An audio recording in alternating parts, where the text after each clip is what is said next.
Assalamualaikum warahmatullahi wabarakatuh. Pada tutorial kali ini kita akan melanjutkan kembali ya project association rule menggunakan algoritma a priori. Pada tutorial sebelumnya kita sudah berhasil membuat satu file notebook ya. Di sini kita juga sudah berhasil melakukan beberapa plot data, termasuk kita juga sudah menguji algoritma a priori ke dalam satu dataset.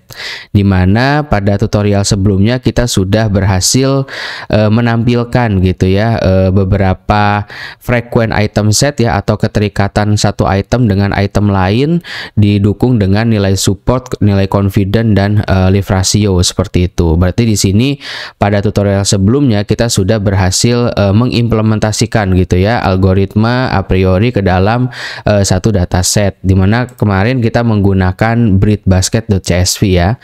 Nah, pada tutorial kali ini kita akan lanjutkan kembali membuat aplikasi Streamlit-nya gitu ya, karena kan di dalam Python notebook hanya plotting aja. Jadi di sini setelah kita coba dites pada Python notebook, selanjutnya kita akan coba membuat satu aplikasi menggunakan Streamlit ya. Nah, untuk itu kita di sini kita akan membuat satu file. Misalkan saya beri kasih nama a priori.py ya, karena untuk membuat file Streamlit harus menggunakan .py. Oke, di sini kita akan coba langsung mengkodekan ya. Yang pertama-tama kita panggil dulu library yang kita butuhkan. Di sini kita akan panggil Streamlit ya. Import Streamlit sst misalkan, lalu kita masukkan juga pandas ya, karena kita akan load dataset ya. Oke, lalu juga kita import numpy. Nah, seperti ini. snp. Lalu kita juga butuh association rule dan a priori ya. Maka itu kita perlu mlextend ya. Nah, mlextend di tutorial sebelumnya mlextend ini harus diinstal dulu teman-teman. Oke, misalkan .frequent patterns. Di sini import association rule. Oke, di sini ya association rule dan a priori di sini. Oke. Lalu untuk tahap yang pertama kita akan preprocessing dulu ya, yaitu adalah kita harus load dataset. Di sini saya kasih keterangan load dataset ya. Nah, untuk load datasetnya perintahnya hampir sama ya, karena di Python notebook juga kita sudah mengetes untuk load dataset kita menggunakan pandas ya. Di sini data sama dengan pdread breadbasket.csv ya. Misalkan kita di sini menggunakan satu perintah df sama dengan, nah kita bisa copy aja dari sini ya. Nah, seperti ini. Oke, kita copy seperti ini. Ini sama ya. Jadi di dalam file Streamlit ini kita akan load dulu datasetnya ya. Lalu kita coba ubah datetime juga ya di sini ya. df datetime. Oke. Nah, di sini sama dengan kita masukkan pd to datetime. Nah, seperti ini ya. Nah, di mana kita ambil df, kita panggil di sini datetime. Oke, seperti ini. Nah, kita ubah dulu formatnya ya, koma format. Nah, di sini kita ubah menjadi, kita kasih petik ya. Jadi ada day, kita kasih %d gitu ya, strip %m untuk month, dan strip di sini strip %m dan strip %y ya untuk years-nya. Oke, seperti ini. Lalu kita spasi untuk hours dan minute ya, untuk jam, dan %m untuk menitnya. Oke. Lalu kita transform ya untuk month dan day-nya seperti ini ya. Kita kemarin, nah ini ya, jadi data month sama dengan data datetime month gitu ya. Nah, ini juga kita butuh ya untuk convert bulan dan harinya. Oke, ini kita copy saja. Nah, seperti ini ya. Misalkan kita bedakan data ini menjadi df ya. Kita ubah menjadi df. Oke, ini juga kita ubah menjadi df. Oke, lalu ini juga jadi df. Jadi kalau di notebook kita menggunakan data, kalau di Streamlit kita menggunakan df gitu ya. Nah, setelah itu kita masukkan juga convert lagi ya, kita masukkan df month, kita kasih kurung kotak di sini. Oke, df month. Nah, untuk yang bulan kita replace di sini ya, replace. Oke. Nah, kita kasih kondisi di sini. Oke, kita kasih kurung kotak i gitu ya, replace i for. Nah, kita masukkan i in range ya. Nah, di sini kita kasih range misalkan 1 sampai 12 gitu ya, plus 1. Nah, seperti ini. Oke, lalu di dalamnya ada apa aja ya, setelah kurung kotak kita kasih koma. Nah, berarti kan untuk bulan itu kan ada Januari, Februari, Maret, April gitu ya. Oke, di sini saya sudah sediakan, coba kita lihat di sini untuk month. Nah, ini saya masukkan sampai Desember ya. Oke, di sini teman-teman bisa dimasukkan Januari sampai bulan Desember. Nah, karena terlalu panjang, jadi saya copy di notepad ya. Saya udah siapkan di notepad terlebih dahulu supaya ngetiknya nggak terlalu lama seperti itu. Jadi di sini range-nya 1 sampai 12, di mana isi dari bulannya itu adalah Januari gitu ya, Februari, Maret, April, Mei, Juni sampai Desember ya. Nah, lalu setelah itu ditutup dengan kurung kotak yang ini ya. Nah, ditambahkan in place ya. Oke, in place sama dengan true seperti ini. Oke. Nah, lalu kita juga perlu menambahkan untuk df yang day-nya. Oke, kita enter. Nah, selanjutnya kita masukkan df yang day ya. Kita kasih day, lalu kita tik replace. Nah, di sini sama ya perintahnya. Berarti kita masukkan kurung kotak di sini, lalu isikan i for gitu ya, i in range ya, in range. Nah, lalu dimasukkan juga kalau hari itu kan dari Senin gitu ya. Nah, berarti kita masukkan 6 plus 1. Nah, seperti ini. Nah, di dalamnya itu ada apa aja. Nah, setelah kurung kotak yang ini kita kasih koma, lalu kita kasih nama-nama harinya. Nah, di sini saya sudah siapkan dari mulai Monday sampai Sunday ya. Ini kita copy aja. Oke, lalu kita paste di sini. Nah, ya, jadi di sini untuk yang day.replace i for i in range 6 plus 1 isinya adalah nama-nama hari ya, dari mulai dari Monday, Tuesday, Wednesday, Thursday, Friday, Saturday sampai Sunday. Nah, jangan lupa setelah kurung kotak kita tambahkan koma, kita masukkan perintah in place sama dengan true. Nah, seperti ini. Oke, lalu selanjutnya baru kita masukkan untuk judul ya, atau title dari websitenya teman-teman, atau dari aplikasinya. Misalkan kita masukkan st.title. Oke, di sini ya .title, misalkan judul dari aplikasi ini, misalkan kita kasih kurung buka ya kayak gini. Market, misalkan kasih judul ya, market basket analysis gitu ya, menggunakan algoritma. Oke, algoritma a priori misalkan kita masukkan. Nah, seperti ini ya.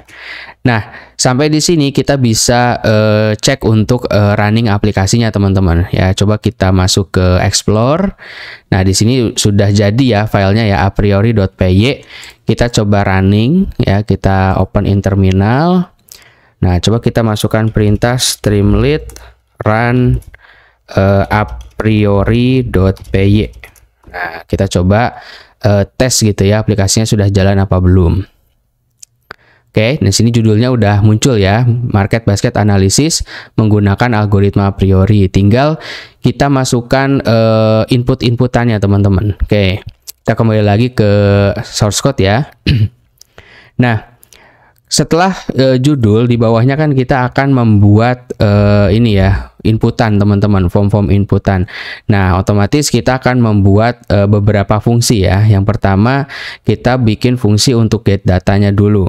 Nah, caranya kita pakai fungsi ya, def gitu ya, spasi, kita buat fungsi namanya get data gitu ya. Nah, di sini kita bikin period day. Nah, misalkan di sini kita masukkan period day. Nah, sama dengan kita kasih kosongan aja ya, petik kosong. Terus kita masukkan juga weekend day ya. Jadi nanti kan yang masukkan itu ada period, weekend, month sama day gitu ya. Nah, kita kasih koma, kita masukkan juga weekday, weekend ya. Misalkan nama aja di sini ya, weekday underscore weekend. Oke, seperti ini. Kita kasih sama dengan kosongan lagi. Terus kita kasih koma, misalkan bulannya month gitu ya. Month sama dengan petik kosong juga. Terus kita masukkan day. Day juga sama dengan kita kasih kosongan seperti ini. Nah, lalu kita masukkan teman-teman. Jadi dari get data ini kita ambilnya dari data gitu ya. Data sama dengan kita masukkan df ya, df.copy ya. Nah, kita masukkan sini. Lalu lalu kita juga masukkan perintah ini ya, filtered. Nah, misalkan kita masukkan, nah seperti ini ya, filtered. Nah, ini filtered sama dengan kita kasih sama dengan di sini. Lalu kita masukkan perintah data.log. Nah, seperti ini ya. Oke, apa aja yang dimasukkan? Kita kasih kurung kotak. Nah, yang dimasukkan adalah, oke, kita enter aja di sini ya. Nah, yang pertama kita masukkan untuk period day-nya. Oke, saya scroll dulu di sini. Nah, yang pertama kita masukkan data ya. Jadi data yang diambil adalah period day. Kita kasih kurung kotak, lalu kita masukkan di sini period underscore day. Nah, lalu kita masukkan keterangan .str gitu ya, .contains. Nah, di sini yang kita ambil adalah period day. Nah, seperti ini. Oke, kalau udah kita kasih done gitu ya. Nah, di bawahnya kita masukkan yang weekday, weekend ya. Kita masukkan di sini, kita kasih perintah data, kasih kurung kotak. Nah, baru kita masukkan keterangan di sini weekday, weekend underscore weekend. Nah, seperti ini. Lalu kita masukkan juga ya, sama perintahnya .str. Nah, di sini .contains. Nah, yang dimasukkan adalah weekday, weekend gitu ya. Nah, seperti ini. Lalu kita kasih done lagi. Nah, lalu di enter. Selanjutnya kita masukkan untuk month-nya, untuk bulan. Kita masukkan di sini data. Lalu kita kasih kurung kotak, tanda kutip month. Seperti ini. Lalu kita .str ya. Terus kita masukkan .contains. Nah, di sini yang dimasukkan adalah month gitu ya. Oke, kita masukkan month. Nah, kita kasih keterangan .title. Nah, di sini kita kasih kurung buka, kurung tutup. Nah, lalu juga kita masukkan untuk day-nya ya. Berarti dan di sini kita masukkan lagi kurung buka, data, kasih kurung kotak, tanda kutip day. Nah, kita kasih keterangan di sini .str .contains ya. Nah, di sini untuk contents-nya berarti day. Nah, title ya. Oke. Nah, sampai sini teman-teman kita sudah membuat fungsi untuk get data ya. Nah, di bawah kurung kotaknya ini kita masukkan return teman-teman ya. Return filtered. Oke, di sini kita masukkan filtered if gitu ya. Filtered .shape. Nah, kita masukkan shape 0 gitu ya, kasih kurung kotak else. Nah, di sini else-nya adalah no result ya. Kalau nggak ada berarti ada keterangan no result atau tidak ada hasil gitu ya. Nah, ini adalah fungsi untuk get data teman-teman. Selanjutnya kita akan membuat fungsi untuk inputannya. Oke, di sini kita buat satu fungsi lagi ya. Misalkan saya kasih nama fungsinya, misalkan di sini def user underscore input. Nah, di sini feature ya. Nah, ini adalah fungsi untuk inputan fiturnya teman-teman. Oke, kita kasih titik 2 lalu enter. Nah, di sini kita akan membuat beberapa inputan ya. Misalkan yang pertama kita masukkan itemnya, karena kan di awal di dalam aplikasi itu yang pertama kita inputkan adalah nama itemnya teman-teman. Berarti kita masukkan item sama dengan modelnya pilihan ya, misalkan st.selectbox ya, kita pakai select box, lalu kita masukkan di sini kurung buka kurung tutup, kita kasih nama misalkan item gitu ya, kita kasih koma, lalu kita kasih isinya. Nah, isinya itu kan di dalam item aplikasi itu ya, ada bread, ada coklat, ada jam ya, cookies dan lain-lain. Kalau kita lihat di dataset misalkan, karena kan ini kita harus memasukkan semua produk yang ada di dalam dataset ya. Nah, kita di sini kalau cek di dalam datasetnya itu sangat banyak teman-teman ya. Di sini ada art tray, bacon ya, terus juga ada coffee, cookies, coke ya, granola dan lain-lain teman-teman. Di sini ada cukup banyak item yang ada di dalam dataset. Nah, item-item ini harus dimasukkan teman-teman ya ke dalam item yang ada di dalam select box ini. Nah, di sini saya sudah siapkan juga ya supaya nggak terlalu lama. Nah, ini cukup banyak teman-teman ya. Ini saya udah intinya kita harus kita harus memasukkan semua produk teman-teman ya, semua produk yang atau semua item yang ada di dalam dataset. Nah, ini saya pastekan aja. Nah, ini cukup panjang ya. Nah, sampai sini ya. Jadi item dimana di sini mulai dari bread, Scandinavian, hot chocolate itu sampai beres ya, sampai ujung teman-teman ya. Nah, di sini saya masukkannya itu sampai tacos fajita ya. Ini kelebihan ininya kurungnya. Oke, seperti ini.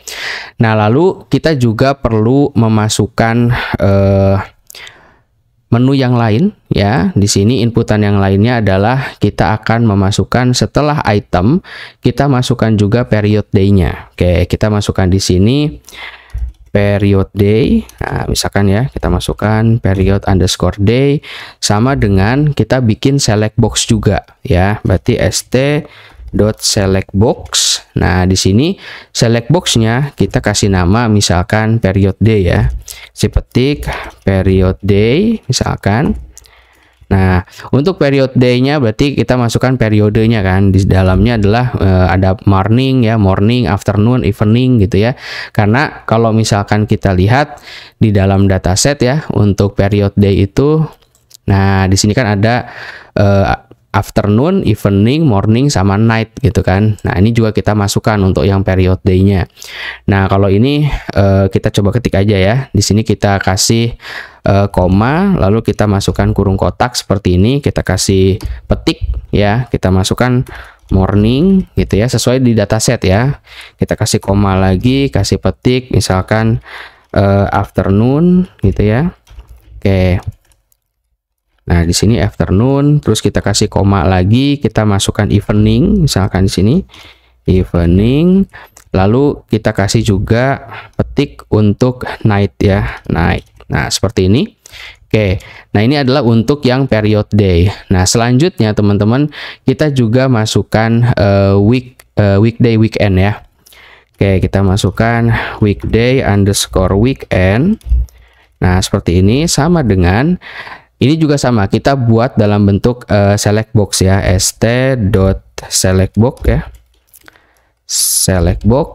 Nah, di dalamnya adalah berarti kita memilih ya, di sini tuh harinya weekend atau weekday ya, sesuai yang ada di dalam dataset. Nah, di sini kan ada weekday underscore weekend, yaitu adalah pilihan apakah barang itu dibeli pada saat weekday atau pada saat weekend gitu. Nah, berarti di sini select box-nya ada dua pilihan gitu ya. Kita kasih kurung buka kurung tutup, lalu kita kasih nama misalkan weekday gitu ya, weekday atau gitu ya, kita kasih strip di sini atau weekend gitu ya. Nah, di sini kita masukkan weekendnya.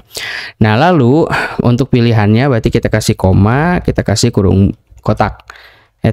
Nah, kita kasih kurung kotak di sini berarti pilihannya kita kasih petik weekend gitu ya, atau di sini kita kasih koma, petik lagi weekday ya, kita masukkan di sini weekday.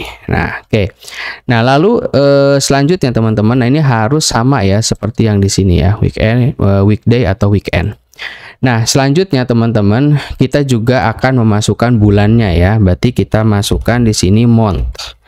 Oke, month sama dengan, nah untuk month kita bikin dalam bentuk slider gitu ya. Jadi nge-slide dari Januari sampai Desember gitu ya. Nah, kita masukkan aja di sini st.select slider ya. Oke, di sini jadi kita bentuk dalam model slider, kita kurung buka kurung tutup, kita kasih nama misalkan month. Oke. Nah, di sini month, lalu kita kasih koma.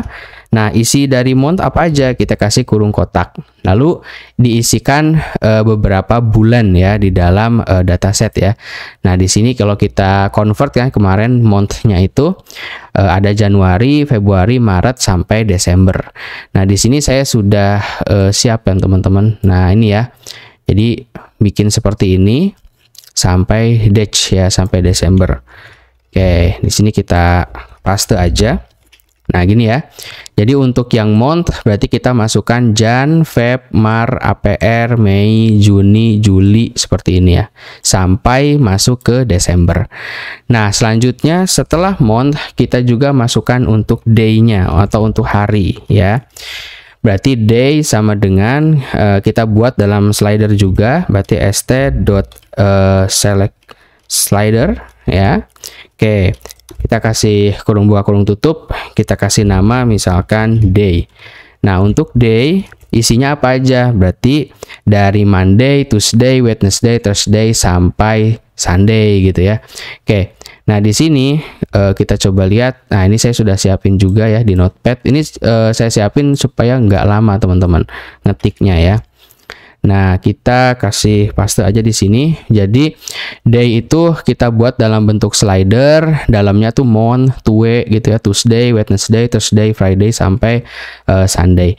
Nah, kita kasih default teman-teman ya. Misalkan kita kasih defaultnya value ya sama dengan sat. Misalkan kita kasih di sini ya, sat.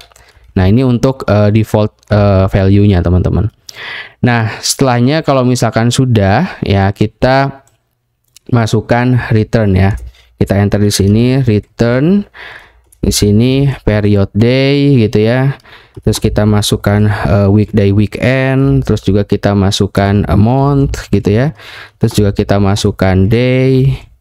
Kita masukkan juga item teman-teman ya. Jangan lupa untuk itemnya. Nah, di sini sampai sini kita sudah membuat user inputannya teman-teman. Oke, selanjutnya kita enter lagi ya. Kita masukkan untuk period day-nya. Jadi kita panggil dulu di sini mulai dari period day. Period day misalkan kita masukkan ya. Period underscore day. Oke, coba saya scroll. Koma ya. Kita masukkan weekday, weekend ya. Weekday underscore weekend. Oke, terus juga kita masukkan month gitu ya, month. Terus juga kita masukkan day, terus juga kita masukkan item. Nah, beberapa atribut ini kita kasih sama dengan masuk ke dalam user input feature. Nah, seperti ini ya. Oke, lalu kita masukkan satu script lagi ya, data sama dengan get data. Nah, di mana dalam get data ini kita masukkan period day gitu ya, dot lower. Nah, di sini ya. Jadi kita ubah ke dalam bentuk huruf kecil gitu ya. Oke, koma weekday, weekend juga sama ya. Kita dot lower. Oke, terus juga kita masukkan yang month ya, koma month, dan juga kita masukkan day. Oke, seperti ini. Nah, terus setelah ini kan kita harus encode ya, sama seperti di dalam notebook ya. Kalau nggak salah kemarin kita bikin dalam bentuk apa yang namanya? Kita coba cek di sini. Nah, dev encode seperti ini ya. Jadi kita juga harus bikin dev encode juga di Streamlit teman-teman. Nah, kita coba bikin dulu ya dev encode-nya, berarti dev ya encode. Nah, seperti ini ya, encode. Ini untuk logic ya teman-teman. Oke, kita kasih tik 2 if x gitu ya kurang sama dengan 0. Oke, di sini kita masukkan 0. Lalu apa misalkan di sini maka return ya, kita masukkan return 0. Oke. Lalu kita masukkan elif.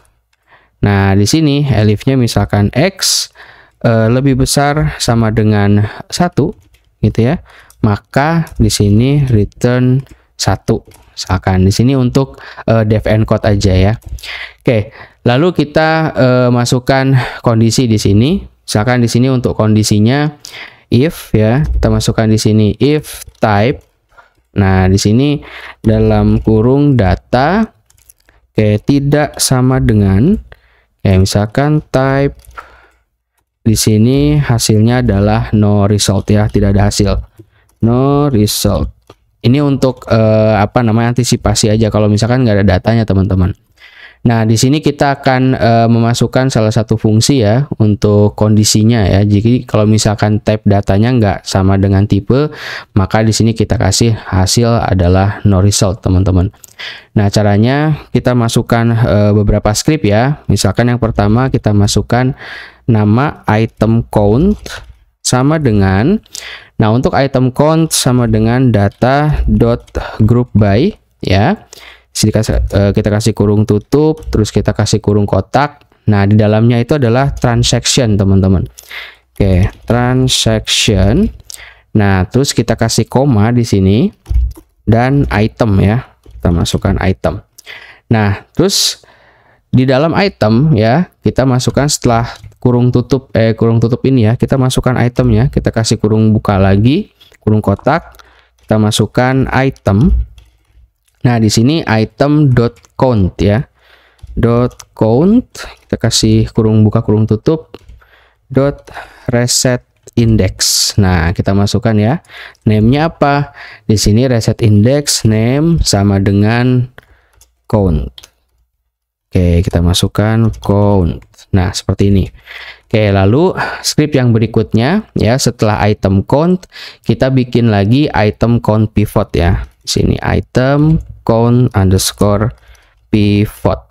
Nah, sama dengan ya untuk item count pivot berarti di sini item count titik gitu ya, pivot table. Nah, kita jadikan pivot table di mana kita kasih kurung buka ya, index sama dengan transaction ya, transaction. Oke, indeksnya transaction, terus kita kasih koma, kolom yang digunakan ya sama dengan item. Nah, terus juga kita masukkan value ya, koma values ya, value sama dengan count. Lalu kita kasih koma lagi egg functionnya. Oke, egg function sama dengan sum ya, kita jumlahkan. Nah, lalu oke, saya coba geser. Nah, berarti setelah sum, setelah kurung tutup ini kita kasih dot filna. Nah ya, filna kasih kurung buka 0. Oke, itu untuk yang item count pivot. Nah, terus kita masukkan lagi ya. Kita masukkan lagi di sini item count pivot sama dengan, nah di sini adalah item count pivot dot apply map. Nah, kita masukkan encode. Nah, encode itu adalah tadi ya fungsi ini ya. Oke, lalu kita juga masukkan nilai support ya. Jadi support yang kita masukkan ya, berarti support sama dengan, jadi support tuh kayak limit apa berapa support yang mau kita tampilin gitu ya. Nah, di sini nilai supportnya kita kasih 0,01 ya, atau 1%. Lalu kita masukkan frequent item ya, frequent underscore items. Nah, sama dengan kita masukkan algoritmanya a priori ya, dalam kurung item count pivot. Nah, ini ya ada item count pivot, koma min supportnya. Oke, untuk min support kita masukkan support. Berarti min supportnya kita menggunakan 0,01 gitu ya. Oke, lalu kita kasih koma di sini. Use column name ya. Nah, use column name kita kasih true. Oke. Nah, ini adalah untuk pemanggilan algoritma a priorinya. Nah, setelah itu kita juga buat metrik ya. Misalkan di sini metrik ini untuk lift ratio ya. Berarti metrik yang digunakan adalah lift ya. Nah, di mana kita kasih minimum threshold ya, minimum underscore threshold ya, misalkan masukkan threshold. Nah, untuk thresholdnya kita kasih minimum 1. Oke, lalu yang berikutnya kita masukkan rules ya, rules sama dengan association rule. Nah, di sini ya, kayak di mana association rule yang dipanggil adalah frequent items. Nah, koma metric ya. Oke, metric yang diambil adalah metric ya, metric leaf ya. Metric. Nah, jadi metric yang diambil adalah metric, terus kita koma min thresholdnya. Oke, min threshold sama dengan min threshold. Jadi min thresholdnya itu adalah 1 yang ini ya, karena sudah kita tentukan metriknya leaf ratio, untuk min thresholdnya adalah 1. Nah, terus kita mau nampilkannya dalam bentuk apa di sini? Oke, setelah kurung tutup ya, kita masukkan aja, kita kasih kurung kotak 2 ya, kuning dan pink di sini ya. Kita kasih misalkan seperti yang di seperti yang di sini ya, seperti yang di notebook ya, dimana di sini kan kita akan menampilkan mulai dari ini ya, attendance, consequence, support, confidence, dan leave rasionya. Ini sebenarnya kita bisa copy aja teman-teman. Kayak kita copy aja, jadi yang ditampilinnya tuh ini gitu ya. Kayak dalam a priori juga sama. Ini coba saya delete. Nah, seperti ini. Jadi setelah kita memanggil rules, berarti kita masukkan antecedent, consequence, support, confident, dan leave rasionya. Oke, kita enter. Nah, di bawahnya ya, setelah rules kita masukkan untuk sort value ya. Kita masukkan rules dot ya, sort value. Nah, di sini dimana dari kita sort berdasarkan confidence ya. Confidence, nilai confidence-nya kita buat ascending, sini sama dengan false. Oke, lalu kita masukkan in place sama dengan true. Oke. Nah, baru setelah itu kita kasih kondisi ya. Nah, di sini di bawahnya kita masukkan def. Oke, setelah itu ya kita masukkan fungsi untuk parse list. Def parse list ya, parse underscore list. Nah, di sini kita kasih kurung tutup x ya. Nah, di mana dari sini kita akan memasukkan satu fungsi atau kondisi ya, x sama dengan x sama dengan list ya. Nah, list x. Nah, seperti ini. Lalu kita kasih kondisi jika ya, if len x ya. Oke, misalkan di sini sama dengan 1, maka kita masukkan return. Nah, returnnya adalah x return x kurung kotak 0. Nah, lalu untuk leave-nya, else-nya, elif kita masukkan len ya, len x. Nah, di sini lebih besar dari 1 ya, berarti lebih besar dari 1. Nah, maka di sini return kita masukkan petik aja ya, di sini return petik, kita kasih koma spasi ya, titik join x. Nah, seperti ini. Ini untuk parse list aja teman-teman. Oke. Lalu kita masukkan lagi fungsi finalnya teman-teman untuk keterangannya. Karena kan di sini yang kita ambil adalah si item antecedents-nya teman-teman ya. Jadi kita masukkan di sini def, berarti return, misalkan nama fungsinya apa ya, return item misalkan, return underscore item ya, underscore df, karena kan di sini nanti keterangannya diambil dari data frame gitu ya. Nah, terus kita masukkan di sini berarti item antecedent ya, berarti item underscore